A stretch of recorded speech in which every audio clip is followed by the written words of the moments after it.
Ni session ya kwanza ya mazoezi ya kikosi Young Africans baada ya kufika hapa Lilongwe, Malawi, na hapa tunaofanya mazoezi ni uwanja wa nyumbani wa wapinzani wetu Silver Striker. Nikukumbushe tu mtazamaji wa Yanga TV, wewe mwanachama, mshabiki na mpenzi wa klabu yetu Young Africans Sports Club, mechi bwana haitapigwa hapa.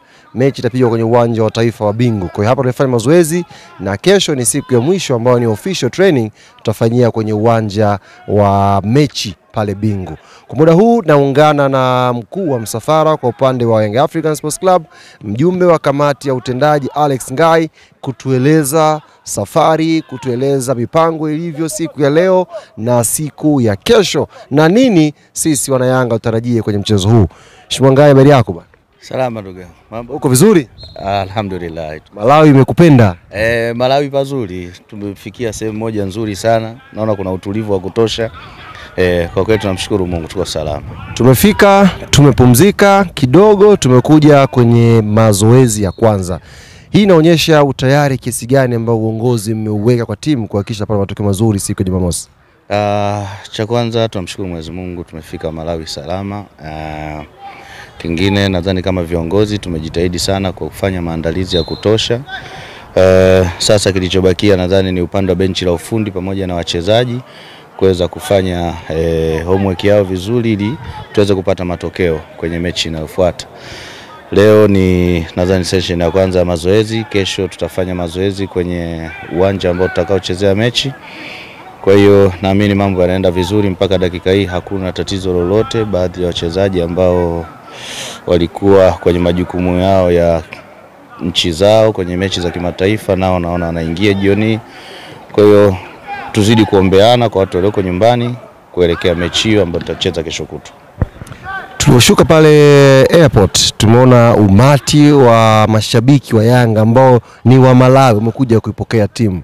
Hii ina ishara gani kwenu nyie viongozi na inawapa deni kiasi gani kwenye mchezo wa Jumamosi? Hii ni Young African. Hii ni Young African, klabu kubwa kabisa ukanda huu Afrika Mashariki na Kati. Pamoja na Kusini. Ni klabu ambayo ina mashabiki wengi. Kwa hiyo sasa pale inapokuwa inacheza sehemu yoyote, mimi naamini kabisa Young African inakuwa iko nyumbani kwenye ukanda huu. Niwapongeze sana mashabiki waliojitokeza wa hapa Malawi, lakini vile vile hali ukumbuke kwamba tuna mashabiki wengi sana wanakuja na wako njiani kutoka nyumbani Tanzania. Magari yameondoka Dar es Salaam, mengine yameondoka kutoka Mbeya, kwa wako njiani wanakuja. Deni ni kubwa kwa sababu tayari watu wameshaonyesha imani na sisi. Kwa tunachohitajika ni kwamba kuwalipa kile ambacho wao wana imani nacho. Kwa hiyo cha msingi tuzidi kumwomba Mwenyezi Mungu kuelekea mechi hiyo, naamini kabisa kutokana na ubora wa klabu yetu basi na hakika tutapata matokeo mazuri ambayo tutaweka kwenye mazingira mazuri ya kusonga mbele. Nikushukuru mjumbe. Asante sana.